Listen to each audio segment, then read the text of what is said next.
What if the exhausted man in seat 12 Farads, wearing a faded leather jacket and carrying nothing but a worn duffel bag, wasn't just another weary traveler heading home? What if he once commanded missions so classified that even his service records were sealed in vaults 3 stories underground? And what if the moment a female F-22 squadron commander stepped onto that plane, an entire legacy thought lost forever suddenly came roaring back to life? Vertical bar. This is the story of a forgotten legend, a daughter waiting at the gate, and the day the sky reclaimed a hero the world had erased from memory. Before we jump back in, tell us where you're tuning in from, and if this story touches you, make sure you're subscribed, because tomorrow, I've saved something extra special for you. The boarding gate at Logan International Airport hummed with its usual chaos. Business travelers barked into headsets about quarterly earnings and missed deadlines. Families wrestled with strollers and diaper bags. College students slouched against walls, earbuds in, eyes glazed. Amid the orchestrated disorder, nobody paid attention to the man moving through the crowd like smoke through fingers. Xavier Grant walked with the kind of quiet efficiency that comes from years of deliberate invisibility. His shoulders were broad but not aggressive. His stride was measured but not hesitant. Dark brown hair fell just past his collar, slightly unkempt, but not careless. He wore a black leather jacket that had seen better decades, its surface scarred with creases and faded patches where the sun had stolen the color. Slung across one shoulder was a canvas duffel bag, olive green and beaten into softness by time and travel. Most passengers would have dismissed it as surplus store junk, but tucked into a corner seam, barely visible unless you knew where to look, was a small embroidered patch. A silver phantom, wings spread, eyes forward, no words, no explanation, just the image. The gate agent scanned tickets with mechanical precision, barely glancing at faces. When Xavier approached, she tapped her screen and paused. "Mr. Grant," she said, looking up briefly. "You're in 27C today. Aisle seat, back of the cabin." Before Xavier could nod, her earpiece beeped. She pressed it, listened, then frowned slightly. "Oh, actually, sir, there's been a last-minute change. We had a maintenance flag on some rear cabin seats. We're moving you forward to 12 Farads." Xavier blinked once. "First class?" She smiled apologetically, more like premium economy with extra legroom. "We appreciate your patience." He gave a single nod and continued down the jet bridge, unaware that seat 12 Farads was about to become the most significant seat he'd occupied in over a decade. The cabin was already filling when Xavier stepped inside. Soft lighting gave the space a golden glow. Leather seats gleamed under overhead vents. The faint scent of lavender cleaning solution lingered in the air. It was designed to feel exclusive, aspirational. But Xavier had seen too much of the world to be impressed by upholstery. He moved down the aisle toward row 12. And that's when he noticed the man in 12E. Dylan Porter sat with his legs stretched into the aisle, designer loafers polished to a mirror shine, tailored blazer draped over the seat back. A platinum watch caught the light every time he gestured, which was often. He was on a call, speaking loud enough for 3 rows to hear. No. I told them the presentation needs to be flawless. If they can't deliver, we pull funding. Simple as that." Xavier stopped beside row 12. "Excuse me." Dylan glanced up, eyes sweeping over Xavier's worn jacket and duffel bag. His expression shifted from neutral to faintly amused. Hey," Dylan said, not moving his legs. "You sure you're in the right section?" A few nearby passengers glanced over. One man smirked. A woman in row 11 raised an eyebrow. Xavier kept his voice calm. 12 Farads. That's my seat." Dylan made a show of checking his phone, then slowly, deliberately, pulled his legs back. "Right, of course, my bad." Xavier slid into 12 Farads, placing his duffel under the seat in front of him. He didn't respond to the sarcasm. He simply sat, buckled in, and stared straight ahead. Across the aisle in 12D sat a woman in a charcoal business suit, her hair pulled into a sleek bun, a leather portfolio balanced on her lap. She glanced at Xavier once, then twice, her gaze lingering on the frayed cuffs of his jacket. In the galley near the front, Flight Attendant Madeline Brooks finished her pre-flight checklist. She was only 6 months into the job, still adjusting to the rhythm of service, the unspoken hierarchy among passengers, the way some people demanded attention while others faded into the background. As she walked down the aisle doing a visual sweep, her eyes landed on Xavier. Not because he stood out, but because he didn't. He sat perfectly still, hands resting on his knees, gaze fixed somewhere beyond the seat in front of him. There was something about him, a kind of presence that took up no space but somehow filled the room. She noticed the corner of his duffel bag, the stitching, the faint outline of a patch. Strange, she thought. Looks military, but not standard issue. She continued down the aisle, making mental notes, but her mind kept drifting back to seat 12 Farads. Meanwhile, Dylan had resumed his call. Yeah. I'm on the plane now. Should land in Seattle by 6. First class, obviously. The woman in the suit, whose name was Chloe Martinez, shifted uncomfortably. She worked in veteran outreach for a nonprofit and had learned to recognize certain tells: posture, eye movement, the way someone held silence. This man in 12 Farads, he wasn't trying to blend in. He just was. She leaned slightly toward him. Excuse me. Xavier turned his head, his expression neutral but not cold. You prior service? She asked quietly. Xavier paused before answering. Used to be. What branch? Air Force. Pilot? He hesitated. Something like that. Chloe studied him for a moment longer, then nodded and returned to her portfolio.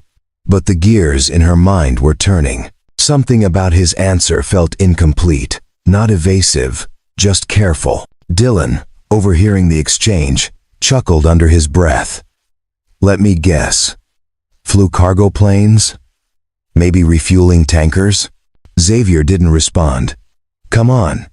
Dylan pressed, grinning now. What's the call sign? Maverick? Iceman? Still nothing. Dylan shrugged and went back to his phone, but the seed of mockery had been planted. A few passengers had heard the exchange. Some looked curious, others looked uncomfortable. As the plane began to taxi, Madeline returned to the front galley. She pulled out her phone discreetly and typed into the search bar, Silver Phantom Patch Military. The results were sparse. A few forum threads, some speculation about discontinued units. Nothing concrete. She frowned, tucked the phone away, and prepared for takeoff. Outside the window, the runway stretched long and gray, under a cloudy Boston sky. Xavier watched the ground crew moving in coordinated silence, their hand signals precise, their movements economical. He knew that language. He'd lived it. In his jacket pocket, folded small and soft from handling, was a handwritten note on lined paper. The handwriting was careful, looping, the kind that comes from someone still learning cursive. Dear Dad, I can't wait to see you. I drew you a picture of the plane you used to fly. Love, Summer. He didn't take it out. He didn't need to. He'd read it 100 times already. The engines roared. The plane lifted. And for the first time in years, Xavier Grant felt the pull of gravity in reverse, the strange ache of leaving the ground, the memory of what it meant to fly. But he wasn't flying anymore. He was just a man in seat 12 Farads, heading home to the only person who mattered. Or so he thought. The hum of the engine settled into a steady rhythm as the plane climbed through the cloud cover and leveled off at cruising altitude. The cabin lights dimmed slightly, casting a soft amber glow over the rows of passengers. Most had already reclined their seats, pulled out laptops, or closed their eyes. The flight from Boston to Seattle was just under 6 hours, long enough to disappear into work, sleep, or distraction. Xavier Grant did none of those things. He sat upright, hands resting lightly on the armrests, his gaze fixed on the seat back in front of him. To anyone watching, he might have seemed tense, uncomfortable. But the truth was simpler. He was just still. Stillness was something Xavier had learned a long time ago. Not the restless kind that came from boredom, but the disciplined kind that came from waiting. Waiting for orders. Waiting for clearance. Waiting for the moment when everything depended on not moving too soon. Now, years removed from that life, the stillness remained. It had become part of him, woven into his posture, his breathing, the way he occupied space without demanding it. In the seat beside him, Dylan Porter had finally ended his call and was scrolling through emails on a tablet. Every few seconds, he sighed dramatically, as if the weight of his inbox was a burden worth broadcasting. Across the aisle, Chloe Martinez opened her portfolio and began reviewing grant applications. Her organization worked with transitioning veterans, helping them find housing, employment, mental health support. She'd seen too many slip through the cracks, forgotten by the system they'd once served. It made her attentive to certain details, the way someone carried themselves, the quality of their silence. She glanced at Xavier again, just briefly. His jacket was old but well maintained. His hands were rough, calloused, but his nails were clean. His boots were worn but not falling apart. He wasn't homeless. He wasn't desperate. But he also wasn't polished. Wasn't trying to impress anyone. Preparing and narrating this story took us a lot of time. So if you are enjoying it, subscribe to our channel. It means a lot to us. Now back to the story. Who are you? She wondered. Behind them, in row 14, an elderly man with a veteran's cap leaned forward, squinting at the back of Xavier's seat. He couldn't see the patch from this angle, but something about the man's posture triggered recognition. He'd seen that bearing before. In mess halls. In briefing rooms. In the eyes of men who'd flown into places others refused to go. The man leaned toward his wife and whispered, "That fellow up there, row 12, he's one of ours." His wife glanced up from her book. "How can you tell? You just know." Meanwhile, Madeline Brooks moved through the cabin with a beverage cart, offering drinks with practiced efficiency. When she reached row 12, she paused. "Can I get you anything, sir?" she asked Xavier. "Water, please." She handed him a small plastic cup and a bottle. "Anything else?" "No, thank you." She moved to Dylan next. "And for you, sir, scotch, neat, and maybe some pretzels if you've got the good kind, not the cardboard ones." Madeline smiled politely, poured the drink, and handed over a snack pack. As she moved on, Dylan took a sip and leaned slightly toward Xavier. "So, cargo pilot, huh?" Xavier didn't look at him. "Never said that." "Well, you didn't say much of anything, which usually means there's not much to say." Xavier turned his head slowly, meeting Dylan's eyes with a calm, unwavering gaze. "Or it means there's too much." Dylan blinked, momentarily unsure how to respond. Then he laughed it off. "Fair enough, man. Fair enough." But the laugh was hollow, and Dylan knew it. An hour into the flight, turbulence rippled through the cabin. Nothing severe, just enough to rattle cups and jostle shoulders. The seatbelt sign chimed on, and the captain's voice crackled over the intercom. "Folks, we're hitting some light chop. Please remain seated with your seatbelts fastened." Most passengers complied immediately. But, in row 9, an older woman fumbled with her seatbelt, her hands shaking slightly. The buckle slipped from her fingers and clattered to the floor. Before anyone else could react, Xavier unbuckled, stood, and moved up the aisle. He knelt beside her seat, retrieved the buckle, and gently guided it into place. "There you go," he said softly. The woman looked up at him, startled, then smiled. "Thank you, young man. My hands aren't what they used to be." "No trouble at all." He returned to his seat, just as the turbulence eased. The seatbelt sign clicked off. Chloe had watched the entire exchange. She leaned toward him. "That was kind." Xavier shrugged. "Just helping. Most people wouldn't have moved. Most people aren't paying attention." She smiled faintly. "You always this observant?" "Comes with the territory." "What territory is that?" Xavier looked at her for a moment, then turned back to the window. "The kind you leave behind." Chloe didn't push. She could tell when someone was carrying weight they didn't want to unpack. Instead, she returned to her work, but her curiosity had deepened. Madeline returned to the galley and pulled out her phone again during a quiet moment. She searched. Discontinued Air Force units, phantom insignia. This time, a single forum post appeared from 8 years ago. Does anyone remember Phantom Squadron? Heard. They were a Black Ops unit. Totally off book. No records, no acknowledgement. Supposedly disbanded after some classified incident. Anyone have intel? The replies were vague, speculative. One user claimed it was a myth. Another said they'd heard stories from a friend of a friend. Nothing concrete, nothing verifiable. Madeline stared at the screen, then glanced down the aisle towards seat 12 Farads. Could it be? She tucked the phone away, unsure what to do with the information, or if it even meant anything. Outside, the sky had cleared. Sunlight poured through the windows, painting the cabin in gold. Below, the landscape stretched endlessly, a patchwork of fields, forests, and rivers. Xavier watched it all pass, his mind drifting to a different sky, a different time. He remembered the weight of a helmet, the hum of instruments, the crackle of radio static. He remembered voices calling his name, not Xavier, but something else.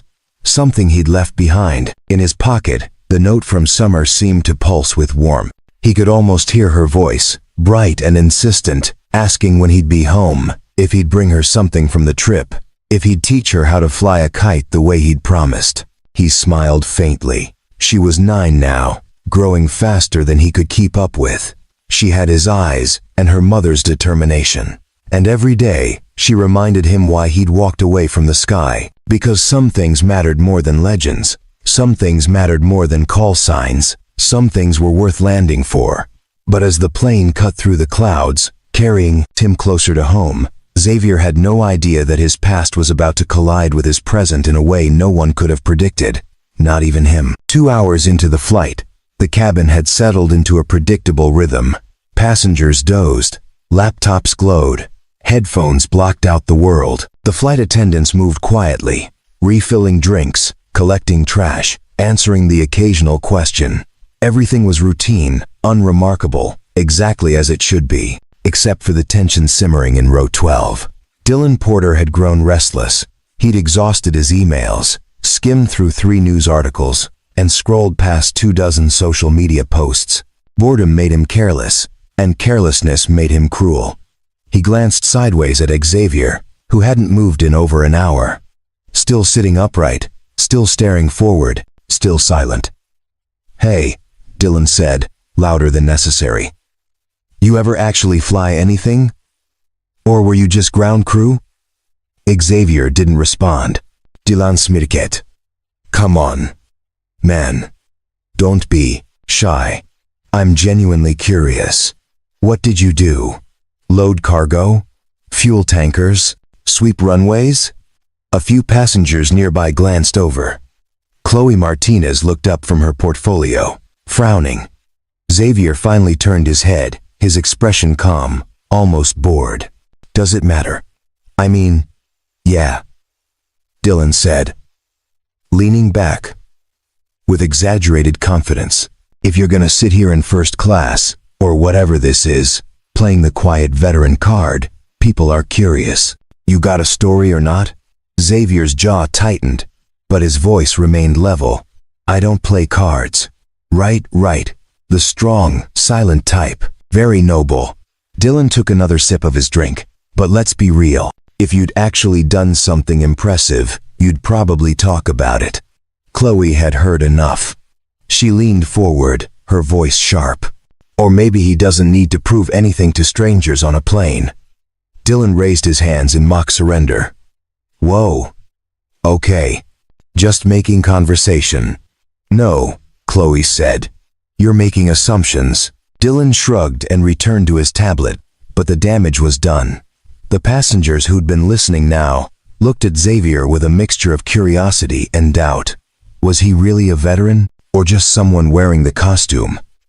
In the back of the cabin, the elderly man with the veteran's cap whispered to his wife again. "That boy up there doesn't need to say a word. I can see it in how he sits, how he waits. That's not something you fake. His wife patted his hand. Then why doesn't he defend himself? Because he doesn't need to. Madeline returned to the aisle, sensing the shift in atmosphere. She paused by row 12, glancing at Xavier. "Everything okay here, sir?" Xavier nodded. "Fine." She looked at Dylan, her expression neutral but firm. "And you, sir?" Dylan waved her off. "All good." She moved on, but made a mental note. Something about this situation felt fragile, like a string pulled too tight. Meanwhile, Xavier reached into his jacket pocket and pulled out the folded note from Summer. He unfolded it carefully, smoothing the creases with his thumb. The handwriting was looping and uneven, the drawing beside it even more so. A stick figure, with long hair standing beside a plane with oversized wings. "That's you, Daddy. You're the one who flies the fast planes. Love, Summer." He stared at it for a long moment, then refolded it and tucked it back into his pocket. Chloe watched the gesture, her expression softening. "Your daughter?" Xavier nodded. "How old?" 9. "She waiting for you in Seattle?" "Yeah." His voice was quieter now, almost tender. "Been gone 2 weeks. Longest I've been away since her mom passed." Chloe's breath caught. "I'm sorry." Xavier gave a small, sad smile. 3 years now. Cancer. She fought hard. That must have been difficult. It was. But Summer keeps me going. She's got her mother's fire. Chloe smiled gently. "She's lucky to have you." Xavier didn't respond, but the corner of his mouth lifted slightly. Dylan, overhearing the data exchange, shifted uncomfortably. For the first time, he felt a flicker of something he didn't like. Guilt, maybe. Or shame. He cleared his throat. "Look, man, I didn't mean to, come off harsh or whatever." Xavier glanced at him. "You didn't come off harsh, you came off insecure." Dylan blinked. "Excuse me?" "You heard me." The cabin fell silent around them. Even the hum of the engines seemed to fade. Xavier's voice remained calm, almost conversational. "You spent the last 2 hours trying to figure out if I'm worth your attention. That says more about you than it does about me." Dylan opened his mouth, then closed it. He looked away, face flushing. Chloe bit back a smile. Madeline, passing by again, caught the tail end of the exchange and had to suppress a grin of her own. An hour later, the plane hit another patch of turbulence, this time more sustained. The seatbelt sign chimed on again, and the captain's voice returned. "Folks, we're encountering some moderate chop. Flight attendants, please take your seats." Madeline moved quickly toward the jump seat near the galley, but as she passed row 7, a young boy, maybe 6 or 7, started crying. His mother tried to soothe him, but the shaking rattled his nerves. Xavier unbuckled and stood. "Sir," Madeline said, "you need to sit down." "I will. Just give me a second." He moved to row 7 and knelt beside the boy. "Hey, buddy. You okay?" The boy sniffled, shaking his head. "You know what this is?" Xavier asked gently, gesturing to the turbulence. "It's just the plane riding waves, like a boat on water." "Ever been on a boat?" The boy nodded. "Same thing. The plane's strong. It knows what to do. You're safe." The boy's breathing slowed. His mother mouthed a silent thank you. Xavier returned to his seat just as the turbulence eased. Dylan watched him sit down, then looked away, something shifting behind his eyes. Chloe leaned toward Xavier. "You're good with people. I'm good with the ones who matter." She smiled. "And the ones who don't? I just ignore them." Dylan, pretending not to hear, sank lower in his seat. Outside, the sun began its descent, painting the clouds in shades of amber and rose. The plane pushed forward through the sky, steady and sure. And in seat 12 Farrads, Xavier Grant sat quietly, thinking about the daughter waiting for him at the gate, the life he'd built away from the noise, and the name he'd buried so deep he'd almost forgotten it himself. Almost. But not quite. Because some names don't disappear. They just wait. And sometimes, when you least expect it, they come back. The afternoon light, streaming through the cabin windows, had begun to soften, taking on that golden quality that appears just before evening. Most passengers had settled into their private worlds, reading, working, or sleeping. The earlier turbulence had passed, leaving behind a calm that felt almost meditative. Xavier Grant remained in his characteristic stillness, but his eyes tracked everything. The flight attendants moving through their routines, the passengers shifting in their seats, the small moments of human interaction that most people never noticed. In row 8, a woman in her 70s struggled to retrieve a book that had slipped beneath the seat in front of her. She bent forward, her hands searching blindly, fingers grazing the carpet, but missing the target. She tried again, grunting softly with the effort. Xavier unbuckled quietly and moved up the aisle before anyone else registered the problem. He knelt beside her seat, reached under with one smooth motion, and retrieved the book. A worn paperback mystery, its spine cracked from multiple readings. "Here you go," he said, placing it gently in her hands. She looked up, startled, then smiled warmly. "Oh, thank you, dear. These old bones don't bend like they used to." "No trouble at all." Xavier returned to his seat without waiting for further thanks. The woman turned to her husband beside her. "What a nice young man." Chloe Martinez had watched the entire exchange. She leaned slightly toward Xavier. "You make a habit of helping people?" Xavier shrugged. "It's just paying attention. Most people don't pay attention. Most people are too busy thinking about themselves." Chloe smiled. "Guilty as charged sometimes." "We all are," Xavier said. "The trick is catching yourself doing it."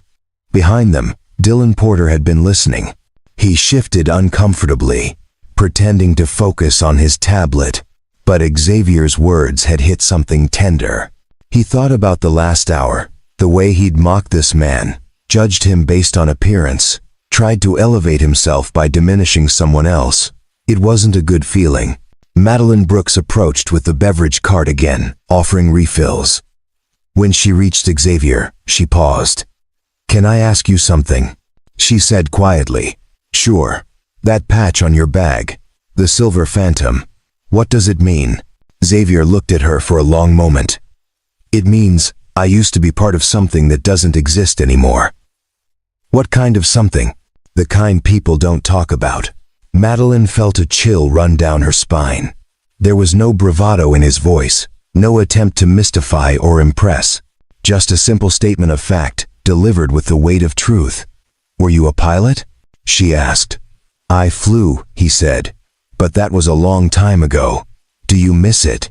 Xavier glanced out the window at the endless sky beyond. "Every single day. But missing something doesn't mean you should go back to it." Madeline nodded slowly, then moved on with the cart. But she couldn't shake the feeling that she was standing in the presence of someone extraordinary who'd chosen to become ordinary. 20 minutes later, a commotion erupted 3 rows back. A middle-aged man had stood up abruptly, his face pale, one hand clutching his chest. His wife beside him gasped, "James, James, what's wrong?" Several passengers turned. Someone called out, "Is there a doctor on board?" Madeline rushed toward the scene, her training kicking in immediately. "Sir, can you hear me? Are you in pain?" The man nodded, breathing heavily. "My chest feels tight." Madeline reached for the intercom button, but before she could press it, Xavier was already there. He'd moved so quickly and quietly that no one had seen him stand. "Let me through," he said calmly. Madeline stepped aside instinctively, something in his tone commanding immediate trust. Xavier knelt beside the man. "Sir, I need you to sit down slowly. That's it. Nice and easy." The man lowered himself back into the seat, still clutching his chest. "Are you having trouble breathing?" Xavier asked. "A little. Tightness in your chest? Pain radiating to your arm or jaw?" "Just tight." Xavier placed 2 fingers on the man's wrist, checking his pulse. He counted silently for 10 seconds, then looked at Madeline. "Get me the oxygen and the AED, just in case." She nodded, and rushed to the forward galley. Xavier kept his voice steady, calm. "Sir, I need you to take slow, deep breaths with me. In through your nose, hold for 3, out through your mouth. Can you do that?" The man nodded, following Xavier's breathing pattern. Slowly, his color began to return. His breathing steadied.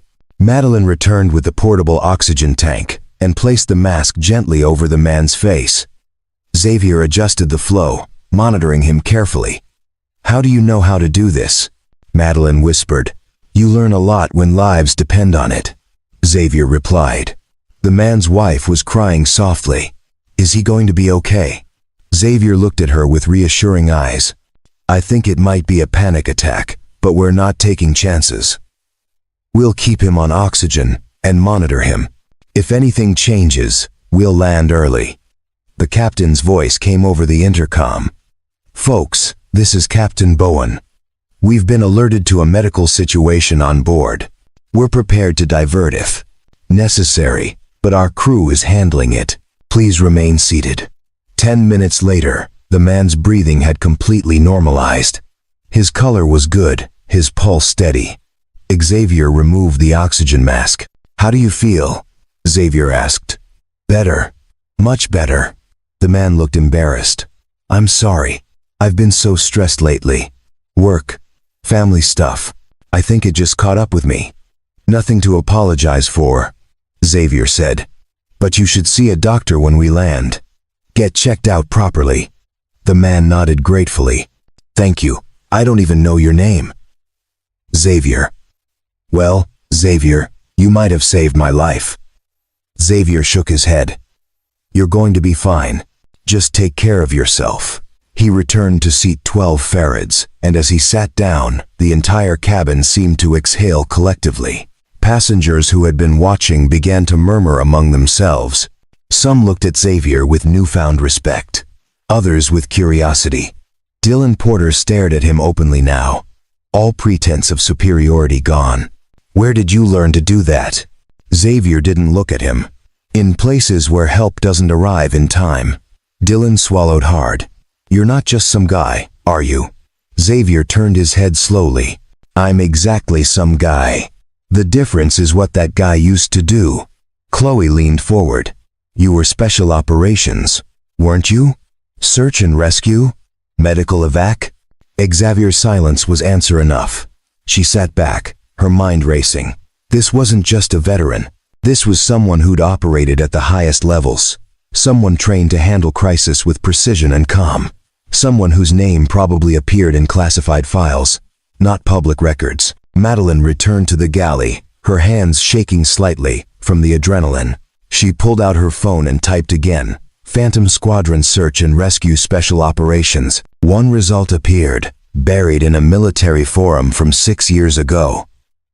Phantom units were rumored to be rapid response teams for situations too dangerous for standard ops. They went in when everyone else pulled out.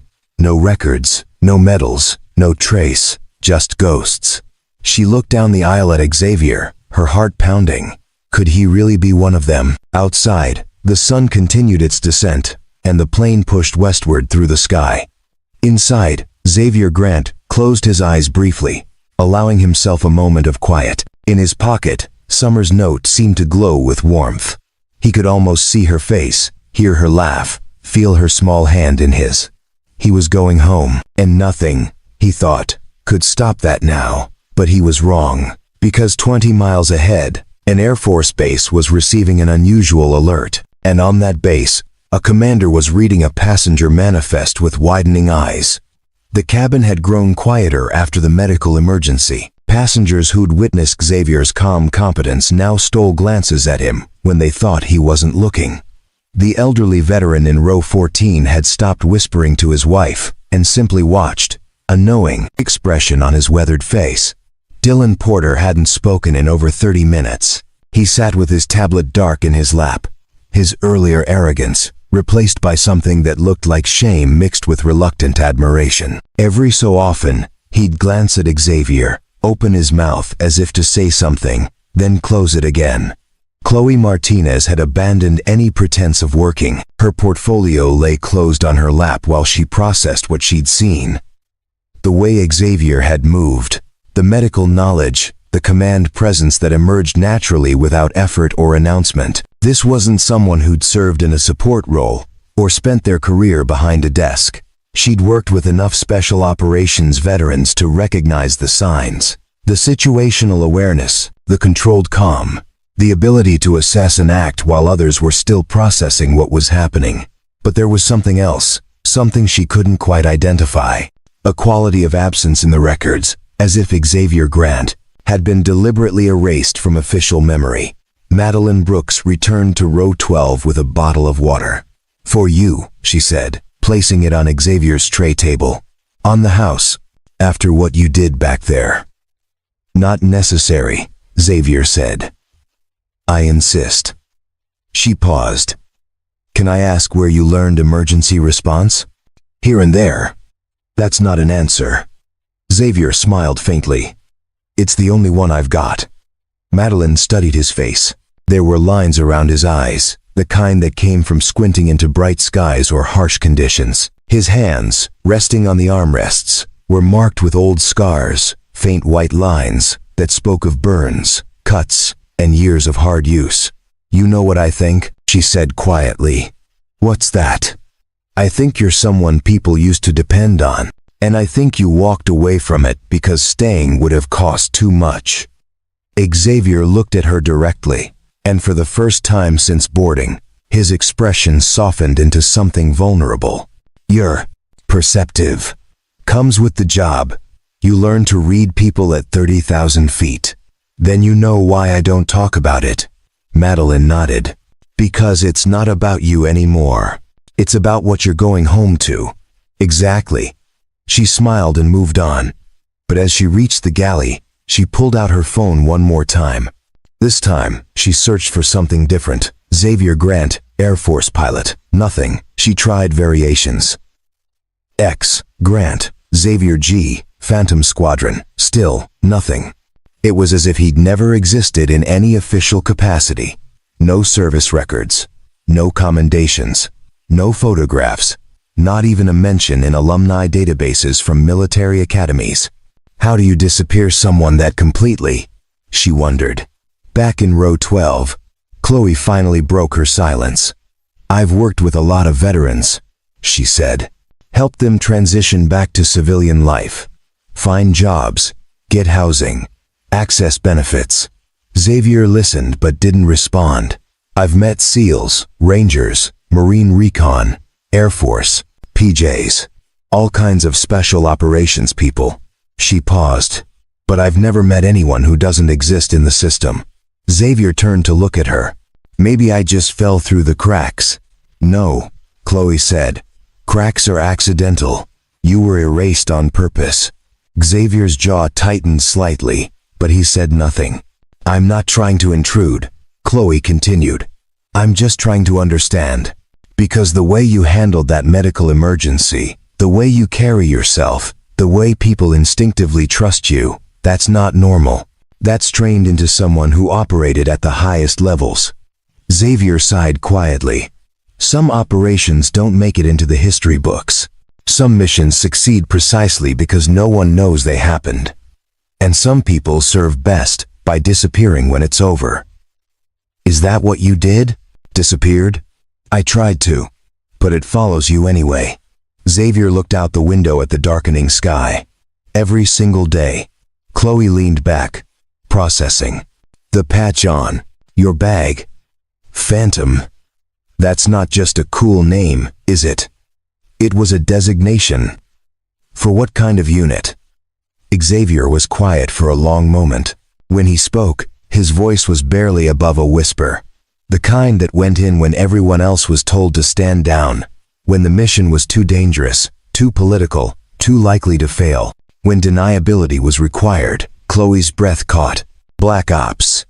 Xavier didn't confirm or deny it. He simply returned his gaze to the window. Behind them, the elderly veteran had heard every word. He leaned toward his wife. "I knew it," he whispered. "Phantom. I heard rumors about them in the 90s. Thought they were just stories. What kind of stories? His wife asked. The kind where planes go into hostile territory with no backup, no rescue, no acknowledgement.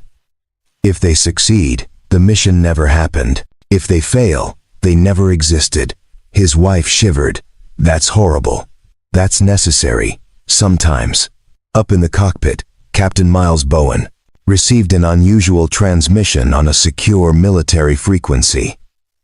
He frowned, adjusted his headset, and listened carefully. Commercial Flight 4127. This is Edwards Air Force Base. We're showing your current position and requesting confirmation of passenger manifest. Bowen glanced at his co-pilot, who shrugged, equally confused. Edwards, this is 4127. Confirm manifest request. Is there a security concern? Negative on security concern. We're attempting to verify the presence of a specific passenger. Name: Grant, Xavier, seat 12 Farads. Bowen's eyebrows shot up. Stand by, Edwards. He pulled up the digital manifest on his screen. Scrolled to seat 12 Farads. Grant. Xavier. Confirmed. Edwards, passenger confirmed in seat 12 Farads. What's this about? There was a pause on the other end. Then a different voice came through, female, crisp with authority.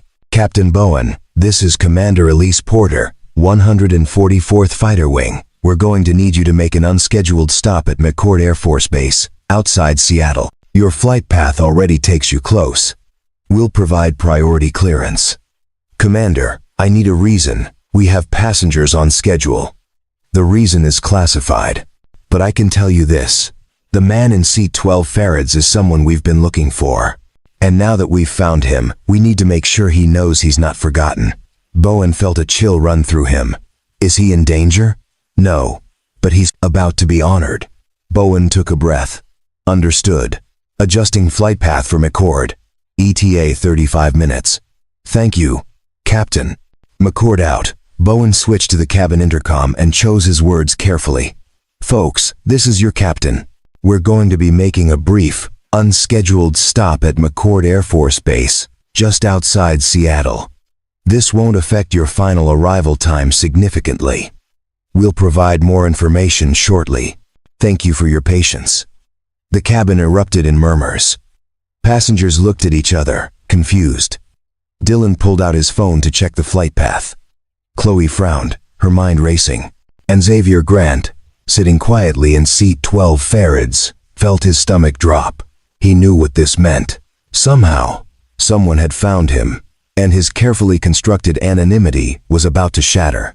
The announcement hung in the air like smoke after an explosion. Passengers shifted uncomfortably, pulling out phones, checking maps, whispering questions to each other. An unscheduled military stop wasn't normal. It wasn't casual. It meant something had changed. Xavier Grant's hands tightened on the armrests. His breathing remained controlled, but Chloe, sitting close enough to notice, saw the subtle shift in his posture, the way his shoulders tensed, the way his eyes stopped tracking the cabin and fixed on a single point ahead. You okay? She asked quietly. Xavier didn't answer immediately. Finally, he said, They found me. Who found you? People I thought I'd left behind. Chloe's pulse quickened. Is that a bad thing? I don't know yet. Dylan Porter leaned forward, unable to contain his curiosity any longer. What's going on? Why would the Air Force want this plane to land at a military base? Xavier looked at him with an expression that was hard to read. Not angry, not afraid.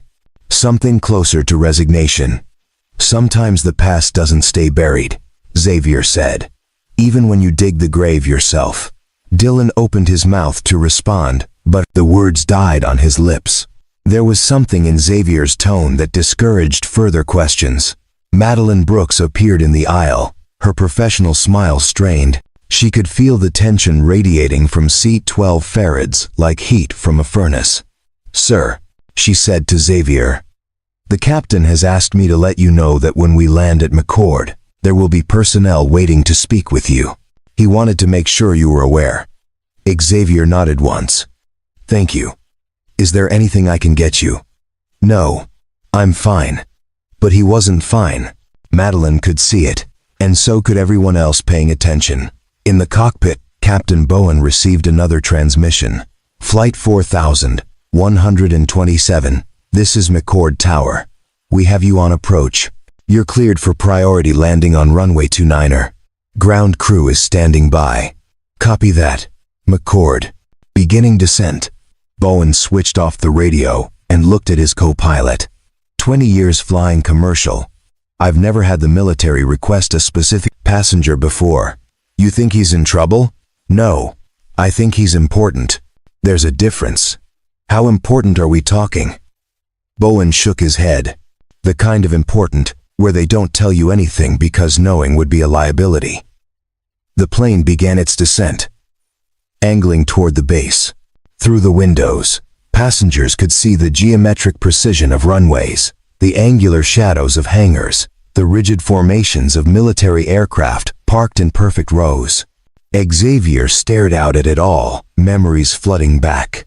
The smell of jet fuel, the sound of engines at full throttle, the weight of a helmet, the feeling of pulling G-forces in a hard turn, the voices of his squadron in his headset, calm and professional even when everything was falling apart. He'd walked away from all of it. Chosen his daughter over the sky. Chosen peace over adrenaline. Chosen anonymity over legacy. And now the sky was calling him back. Chloe placed a hand gently on his arm. Whatever happens down there, you don't owe them anything. You already gave enough. Xavier looked at her, surprised by the gesture. Thank you. I mean it. You're going home to your daughter. That's what matters. That's all that's ever mattered. The plane touched down smoothly, tires kissing the tarmac with barely a jolt. It rolled along the runway, slowing gradually, and finally came to a stop near a cluster of buildings bearing official insignias. Through the window, Xavier could see them waiting. A small group of personnel in dress uniforms, 3 officers, 2 enlisted, and standing slightly apart from the others, a woman in a flight suit with commander's insignia on her shoulders. Even from this distance, even after all these years, Xavier recognized her. Commander Elise Porter, his former squadron leader. His breath caught in his chest. Chloe noticed. You know her. I used to. Good history. Or bad history. Xavier's voice was soft. The kind that saves your life and breaks your heart. The cabin door opened. A jetway extended. But before any passengers could move, a voice came over the intercom. Ladies and gentlemen, please remain seated for a moment. We have a brief official matter to attend to. Madeline walked to row 12, her expression a mixture of curiosity and concern. Sir, they're asking for you. Xavier unbuckled slowly. He reached under the seat, pulled out his duffel bag, and slung it over his shoulder. The phantom patch caught the light, silver against the faded canvas. As he stood, every passenger in first class turned to watch. The cabin fell completely silent. Dylan Porter, for once, had nothing to say. The elderly veteran in row 14 rose to his feet and saluted. Others, uncertain what was happening but sensing its significance, stood as well. Xavier walked down the aisle, and as he passed each row, passengers instinctively rose. It wasn't planned. It wasn't coordinated. It was simply what felt right. By the time he reached the cabin door, every person on the plane was standing. Madeline stood by the exit, tears welling in her eyes. Go get whatever this is, she whispered. Xavier gave her a small nod and stepped through the door. The moment he emerged onto the platform, the wind hit him. Sharp and cold, and carrying the scent of jet fuel and runway rubber. It smelled like memory. It smelled like home. Commander Elise Porter stood at the base of the stairs, her posture rigid, her expression controlled. But Xavier could see it in her eyes. Recognition, relief, something that looked like pain mixed with joy. He descended the stairs slowly, each step deliberate.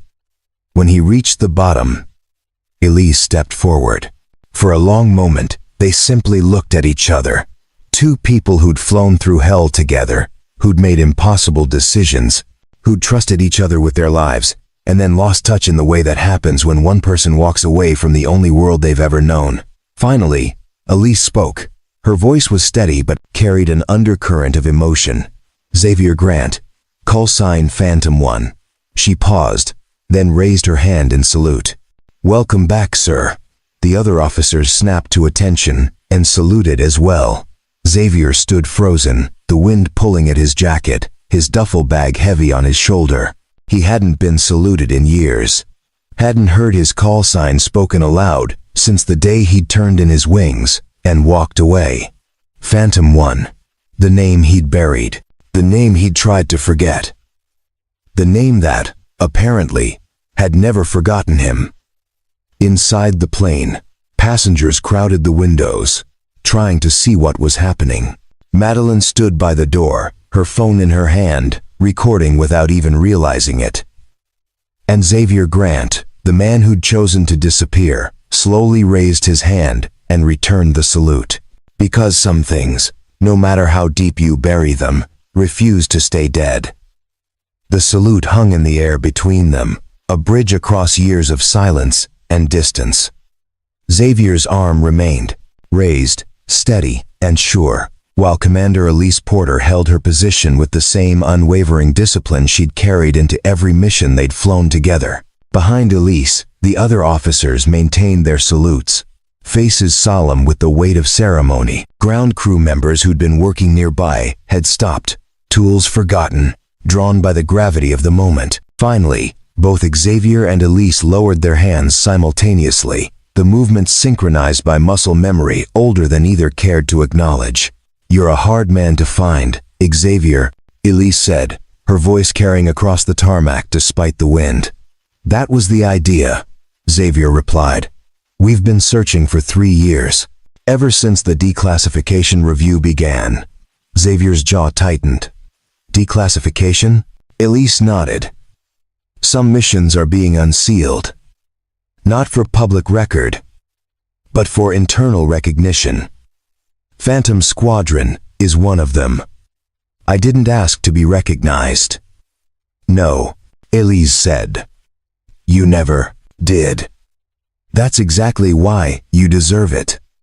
She gestured toward the nearest hangar. "We need to talk. Properly. There are things you need to know." Xavier glanced back at the plane, where faces crowded every window. "I have a daughter waiting for me in Seattle. I promised her I'd be there by tonight." Elise's expression softened. "Summer, I know. We have a helicopter standing by to take you to SeaTac after we're done. You'll make it. I promise." Xavier studied her face, searching for deception or manipulation. He found neither. Just the same steady determination that had guided them through missions no one else would touch. "How long?" he asked. 30 minutes, maybe less." Xavier adjusted the duffel on his shoulder. "Lead the way, Commander." They walked toward the hangar, the other officers falling into formation behind them. As they passed beneath the massive door frame, the temperature dropped, and the light changed to the fluorescent glow of interior fixtures. Inside, a table had been set up with chairs, a laptop, and several folders marked with classification stamps. Elise gestured to a seat across from her own. "Before we begin," she said, "I need you to understand something. What we're about to discuss is still classified, but you have clearance. You've always had clearance. You just chose not to use it." Xavier sat slowly. "I chose to leave it behind. I know, and I respect that choice." Elise opened the first folder, but circumstances have changed. She pulled out a photograph and slid it across the table. It showed a younger Xavier, maybe 10 years ago, standing beside a F-16 fighter jet. His hair was shorter, his face harder, his eyes carrying a sharpness that had since softened into weariness. "Phantom Squadron," Elise said. "Established in 1998, disbanded in 2015.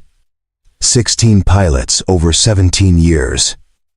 Missions ranging from reconnaissance to extraction to direct intervention in denied airspace. Xavier stared at the photograph. Why are you showing me this? Because of the 16 pilots who served, only 8 are still alive. And of those 8, you're the only one who walked away completely. No contact, no reunions, no memorial services. You vanished. I had my reasons. Your wife, Elise said gently, the cancer. Summer, I know. Xavier looked up sharply. How much do you know? Everything that matters. I made it my business to know. Elise opened another folder, this one containing medical records, obituaries, and school enrollment documents. Xavier's hands curled into fists. You had no right, he said, his voice low and dangerous. I had every right. Elise countered. You were my wingman. My responsibility. When you disappeared, I needed to know you were okay. Xavier stood abruptly, chair scraping against concrete. I'm not a mission objective. I'm not an asset to be tracked. No, Elise said, standing to meet his eyes. You're a hero who's been carrying grief and guilt alone for too long. The words hit Xavier like a physical blow. He turned away, struggling to maintain composure. Elise continued, her voice softer now. The last mission, Xavier. The one in the Strait of Hormuz. You saved 11 lives that night, 11 pilots who would have died if you hadn't stayed on station past your fuel reserves, past your safety margins, past any reasonable operational parameter. Xavier's shoulders tensed. I did what needed to be done. You nearly died doing it. Your engine flamed out over open water. You glided in on fumes and prayers. When you landed, your wings had stress fractures. Your airframe was held together by will and luck. But I made it back. And 3 months later, your wife was diagnosed. You put in for discharge. You disappeared. Elise walked around the table to face him. You left because you thought you'd used up all your luck. You thought if you kept flying, you'd run out before Summer needed you. Xavier's voice cracked. I couldn't leave her alone. Not like my father left me. Elise placed a hand on his shoulder. I know, and no one blames you. But Xavier, you need to hear this. The pilots you saved that night, they've built lives, families, careers. One of them works search and rescue. He's pulled 43 people from disaster zones. Another trains new pilots at the academy. She's shaped a generation of aviators. Another runs a non-profit supporting military families. Xavier looked at her, eyes glistening. Why are you telling me this? Because your sacrifice didn't end with that mission. It multiplied. The lives you saved went on to save others. The legacy you left behind kept growing, even after you walked away. Elise returned to the table and pulled out one final document. A commendation letter, signed by officials whose names carried weight even in classified circles. Phantom 1, she read aloud. In recognition of extraordinary valor, selfless service, and unwavering commitment to the preservation of life, you are hereby awarded the Air Force Cross, our service's second highest decoration. Xavier's breath caught. I can't accept that. You already have, Elise said. It was approved 5 years ago. We've just been waiting to find you to present it. She opened a small wooden box on the table. Inside, nestled in blue velvet, was a silver cross with an eagle in the center, suspended from a blue and white ribbon. Xavier stared at it, emotions warring across his face. Pride, shame, grief, gratitude. I don't deserve this, he whispered. Yes, you do. And more importantly, Summer deserves to know who her father really is. Not some washed-up pilot who walked away, but a man who sacrificed everything so others could live. Xavier reached out slowly, his fingers hovering over the metal. She thinks I fixed planes.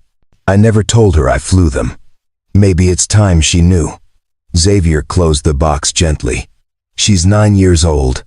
How do I explain missions I can't talk about? Choices that still wake me up at night? Elise smiled. You tell her the truth, that her father is a hero, and that heroes come home.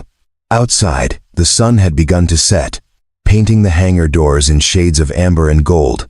Inside, Xavier Grant held the box in both hands, feeling the weight of recognition he'd never sought, never wanted, but perhaps, finally, was ready to accept, not for himself, but for the little girl waiting at the gate, who deserved to know that her father's silence had been protecting something sacred. Her. Back on the plane, the cabin had transformed into a space of hushed anticipation. Passengers remained in their seats, but every eye was turned toward the windows, watching the scene unfold on the tarmac below. Madeline Brooks stood by the open door, her phone still recording, though her hands shook slightly. She'd captured the salute, the conversation, the way Xavier had walked toward the hangar with the bearing of someone stepping back into a life they'd abandoned. "What's happening?" a passenger called from row 5.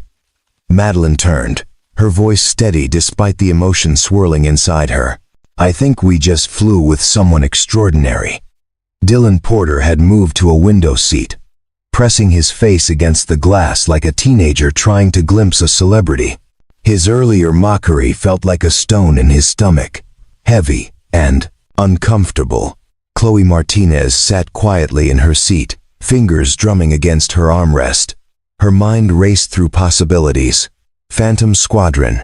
She'd heard whispers of it years ago from a veteran she'd helped transition out of service. He'd mentioned ghost units, pilots who flew missions that never appeared in official logs, who risked everything for objectives that would never be acknowledged. She'd thought it was mythology. Apparently, it wasn't. The elderly veteran in row 14 had tears streaming down his weathered cheeks. His wife held his hand, confused by his emotional response. "That boy," he whispered, "that boy is one of the real ones. The kind they write about in classified files that won't be opened for 50 years. "How do you know?" his wife asked. "Because I've seen that look before. In Vietnam. In the Gulf. The look of a man who's carried the weight of others' lives and survived when he wasn't sure he deserved to." A young businessman in row 6 pulled out his laptop and started searching frantically. "Phantom Squadron," he muttered, typing rapidly. "Phantom 1. Call sign. Air Force Special Operations." His searches returned nothing. "This doesn't make sense," he said to the woman beside him. "If he's decorated, if he's important, why isn't there anything online?" The woman, a former military contractor, smiled knowingly. "Because the most important missions are the ones that never happened. And the most important heroes are the ones we never hear about." In the galley, Madeline replayed the video on her phone. The moment Xavier emerged from the plane, the crisp salute from Commander Porter, the way every officer had snapped to attention. This wasn't protocol for a retired pilot. This was reverence. Her supervisor, an older flight attendant named Kiana Ford, leaned over her shoulder.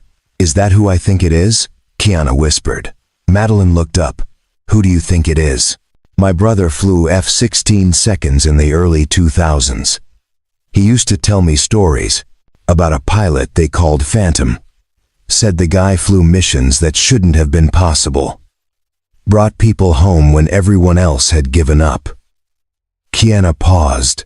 He said, "Phantom disappeared after some mission went wrong. Or went right. He was never clear on the details." Madeline's pulse quickened. "Was your brother one of the pilots he saved?"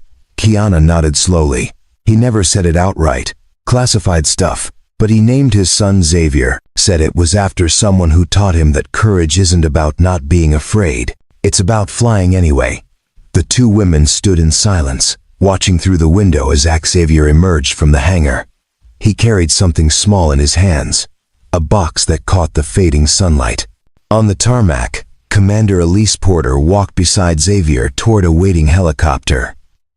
Its rotors began to spin, creating a wind that pulled at their clothes and hair. Xavier stopped just before reaching the aircraft and turned back toward the commercial plane. He couldn't see individual faces through the small windows, but he knew they were watching. All of them, judging, reassessing, understanding. "They're going to have questions," Xavier said to Elise. "Let them question. You don't owe them explanations." Some of them were cruel, dismissive. Elise smiled. And now they'll carry that regret. Maybe it'll make them think twice before judging the next person they meet. Xavier looked down at the wooden box in his hands. I spent 3 years trying to be invisible. In one afternoon, that's gone. You were never really invisible, Xavier. You just convinced yourself you were. Elise gestured toward the helicopter. Your ride's waiting. Summer's waiting. Xavier nodded and climbed into the aircraft. As the door closed and the helicopter lifted off, he looked down at the plane one last time, at the faces in the windows, at the life he'd tried to leave behind. Inside the cabin, passengers watched the helicopter bank toward Seattle. It's running, lights blinking against the darkening sky. Dylan Porter finally found his voice. I was terrible to him. Chloe turned to look at him. Yes, you were. I judged him based on his jacket, his bag, the way he looked. Yes, you did. Dylan slumped in his seat. How do I fix that? You can't, but you can learn from it. A teenage girl in row 8 raised her phone, capturing video of the helicopter as it disappeared toward the horizon. My friends aren't going to believe this, she whispered. Her mother placed a hand on her arm. Maybe you don't post it. Maybe some moments are meant to stay private. The girl lowered her phone, considering. But people should know. He's a hero. He is. But he chose privacy for a reason. The best way to honor him is to respect that choice. The girl nodded slowly, deleting the video. Madeline made an announcement over the intercom. Ladies and gentlemen, we'll be departing for Seattle in approximately 15 minutes. Thank you for your patience during this unusual stop. Sometimes the universe reminds us that every person has a story worth respecting. She clicked off the mic and turned to Kiana. Should we tell people who he was? Kiana shook her head. We let them wonder. Wonder is better than certainty sometimes. It keeps people humble. Back in the cabin, the elderly veteran stood and addressed the passengers around him.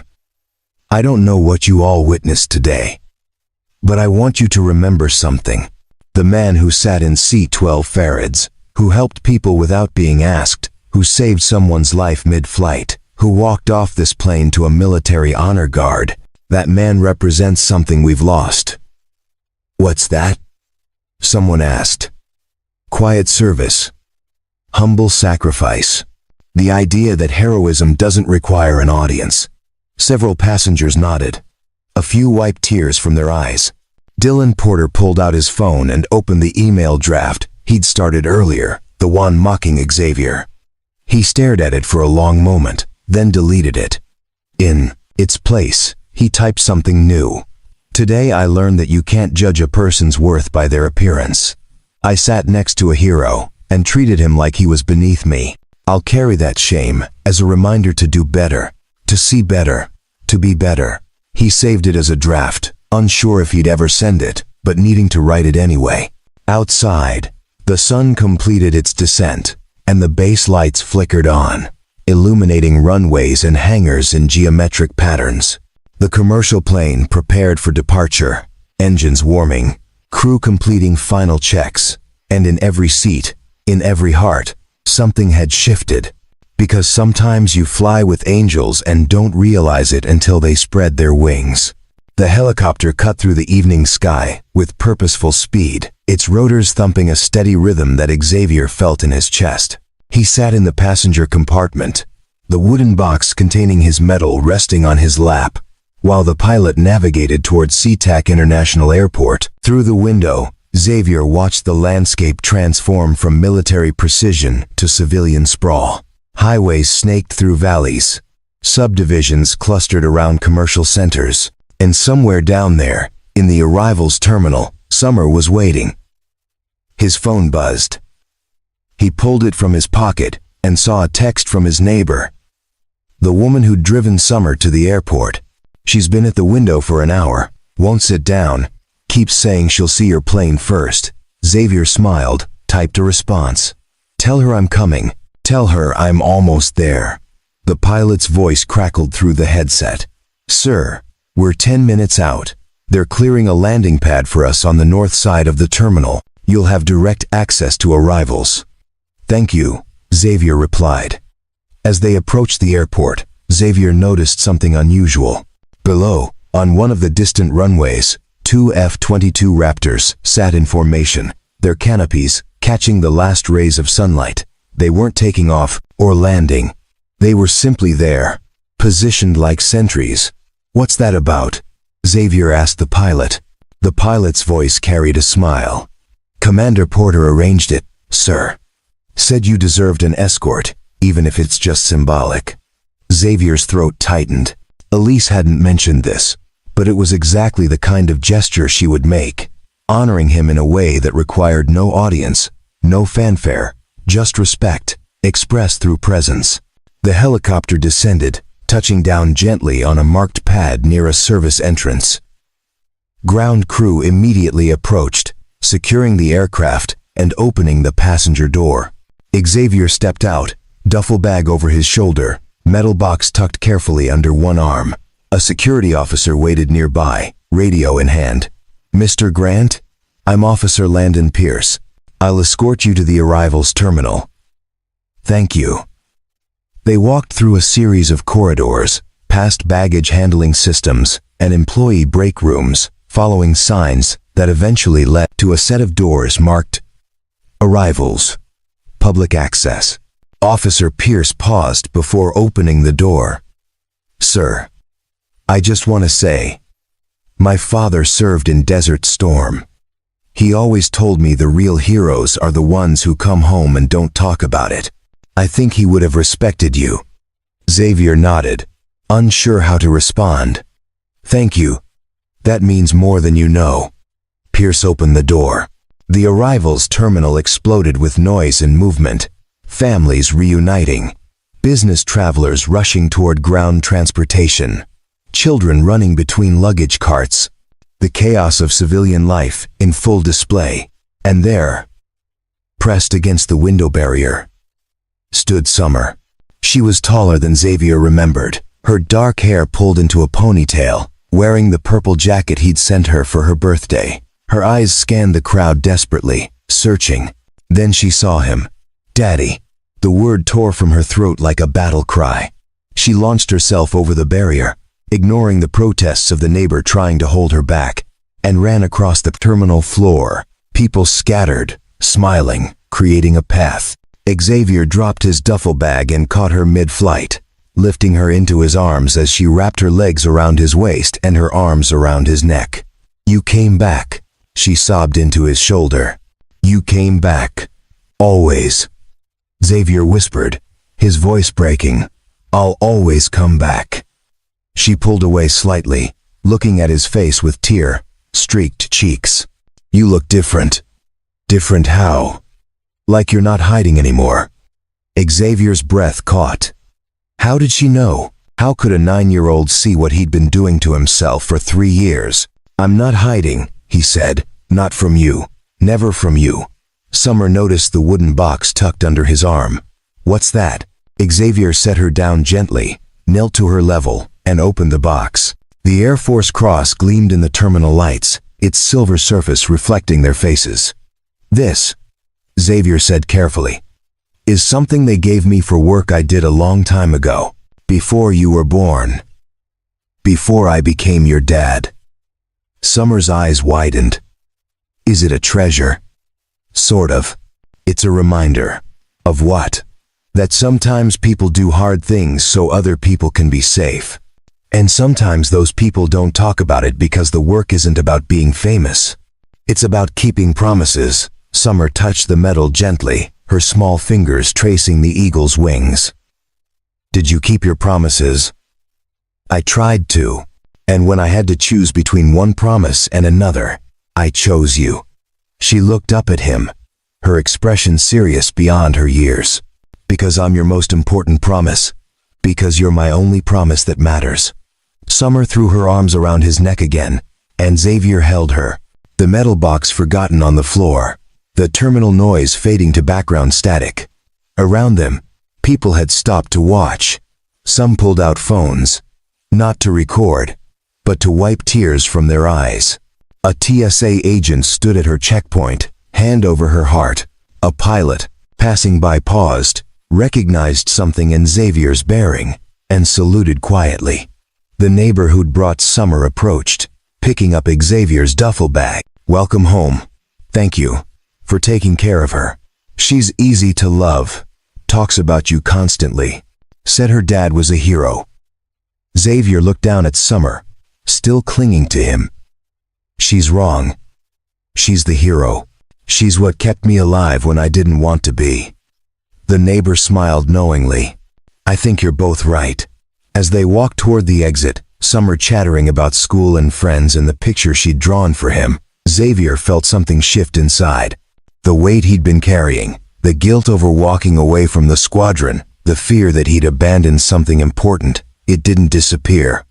But it changed, because he realized that he hadn't abandoned anything. He'd chosen something greater. He'd chosen love over glory, presence over legend, life over memory. Outside the terminal, the evening had deepened into night. Xavier carried Summer on his shoulders, her hands in his hair, her laughter cutting through the parking lot noise. Above them, barely visible against the dark sky, two contrails streaked across the horizon. The F-22 seconds, returning to base. Xavier stopped, lowered Summer from his shoulders, and pointed upward. "See those lines? From planes? From very special planes, flown by very special people. Did you used to fly those?" Xavier hesitated, then nodded. "I did. A long time ago." "Were you scared?" "Every single time. But you did it anyway. Because that's what you do when people need you. You fly anyway." Summer considered this, then took his hand. "I'm glad you stopped flying. I like having you here." Xavier squeezed her hand gently. "Me too, sweetheart. Me too." They walked toward the car, past families and travelers, past the mundane machinery of daily life. Behind them, the terminal glowed with artificial light. Above them, the stars began to emerge. And somewhere, in the distance, the sound of jet engines faded to silence, carrying with them the echo of a call sign that would live forever in classified files and whispered stories. Phantom 1. The Ghost Who Came Home. 3 weeks after the incident at McCord Air Force Base, Xavier Grant stood in the kitchen of his modest apartment, packing Summer's lunch for school. Turkey sandwich, apple slices, a granola bar, and a note folded into a small square. The same routine he'd followed every morning since returning home.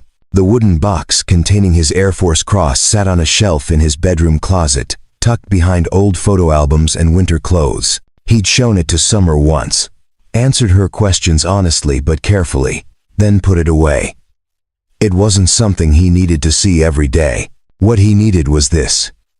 The sound of Summer brushing her teeth in the bathroom, the smell of coffee brewing, the morning light streaming through windows that overlooked a parking lot instead of a runway. "Daddy, can you braid my hair?" Summer called from the hallway. "Come here." She bounded into the kitchen, hairbrush in hand, and sat on the chair he'd pulled out. Xavier's large, scarred hands worked through her dark hair with surprising gentleness, weaving 3 strands into a pattern his wife had taught him years ago during her final months. "Kiana from school said her mom saw a video of you online," Summer said, "with soldiers saluting you." Xavier's hands paused briefly, then continued braiding. "What did you tell her?" "I said my dad helps people. That's what heroes do." "And what did Kiana say?" "She said her mom cried watching it. She said you looked sad." Xavier tied off the braid with an elastic band and turned Summer to face him. "I wasn't sad. I was remembering people I used to know. People who aren't here anymore." "Because they flew away?" Xavier smiled faintly. "Something like that." Summer hugged him suddenly, fiercely. "I'm glad you stopped flying. I don't want you to fly away. I'm not going anywhere, sweetheart. Not anymore." The video Kiana's mother had seen was the one Madeline Brooks had recorded. Despite the airline's request that she delete it, she'd shared it with a military family support group she volunteered with. From there, it had spread quietly through veteran communities, never going viral, never reaching mainstream news, but circulating among those who understood what they were witnessing. Xavier had received a handful of messages through old contacts. Other Phantom Squadron members reaching out, sharing their lives, their families, their gratitude. He'd responded to each one briefly, warmly, but made it clear he wasn't returning to that world. Commander Elise Porter had texted him twice, once to make sure he'd arrived home safely, once to invite him to a squadron reunion. He'd declined the reunion politely. Some doors, once closed, were meant to stay that way. After dropping Summer at school, Xavier drove to his job at a small aviation museum on the outskirts of Seattle. He worked in aircraft restoration, bringing old planes back to display condition. The pay was modest. The work was physical, and nobody asked about his past. His supervisor, an elderly man named Ryder Maxwell, who'd flown cargo planes in Vietnam, had recognized something in Xavier from the first interview but never pushed for details. This morning, Ryder met him at the workshop door. "Got a visitor," Ryder said. "Waited outside for you." Xavier's chest tightened. "Who?" "Didn't give a name. Just said she flew with you once." Around the corner of the building, Chloe Martinez waited beside her car. She wore jeans and a light jacket, her hair down instead of pulled back in the professional style she'd worn on the plane. "Chloe," Xavier said, surprised. "What are you doing here?" "I tracked down where you worked. Wasn't hard, honestly. Small community when you know where to look." She smiled. "I wanted to apologize." "For what?" "For pressing you on the plane. For not respecting your privacy when it was clear you wanted to be left alone." Xavier leaned against the workshop wall. "You didn't do anything wrong. You were just trying to understand. Still, I work with veterans every day, and I should have recognized that not everyone wants their service acknowledged publicly." She paused. "I also wanted to tell you something. That day changed how I do my work." "How so?" "I stopped assuming I know what veterans need. I started asking more, listening better, understanding that healing looks different for everyone." Chloe pulled an envelope from her jacket. "This is from the nonprofit I work for. We're starting a fund for veterans who want to transition quietly, without the spotlight, without the pressure to be public about their service. We're calling it the Phantom Fund." Xavier took the envelope, opened it. Inside was a simple card with the fund's information and a handwritten note. "For those who served in silence and deserve to heal the same way." His throat tightened. "I don't know what to say." "You don't have to say anything. Just know that what you represent, that quiet dignity, it matters. It helps people." After Chloe left, Xavier stood in the workshop, surrounded by half-restored aircraft, holding the card in his hands. Around him, the smell of paint and oil mixed with the scent of old canvas and metal. It was honest work. Simple work. The kind that let him sleep at night. That evening, Xavier and Summer sat on their apartment balcony, watching the sunset paint the sky in shades of orange and purple. Commercial jets crossed overhead, their contrails catching the fading light. "Do you miss it?" Summer asked. "Flying?" Xavier was quiet for a long moment. "I miss parts of it. The freedom, the sky, the people, but not enough to go back." He pulled her close. "Not even close. Because everything I need is right here." Summer leaned against him, content. "Daddy?" "Yeah? You're still a hero, even if nobody knows." Xavier kissed the top of her head. "The only person who needs to know is you." Above them, another plane crossed the sky, its engines a distant whisper. Xavier watched it pass, felt the familiar pull in his chest, the muscle memory of stick and throttle, of speed and altitude, and the endless blue. Then he looked down at his daughter and felt something stronger. Love, presence, peace, the things worth landing for. And in that moment, Xavier Grant, once known as Phantom 1, understood that the greatest mission he'd ever flown wasn't the ones documented in classified files. It was this one. Being here, being present, being enough. Not for the world, but for her. Up next, you've got 2 more standout stories right on your screen. If this one hit the mark, You won't want to pass these up. Just click and check them out. And don't forget to subscribe and turn on the notification bell so you don't miss any upload from us.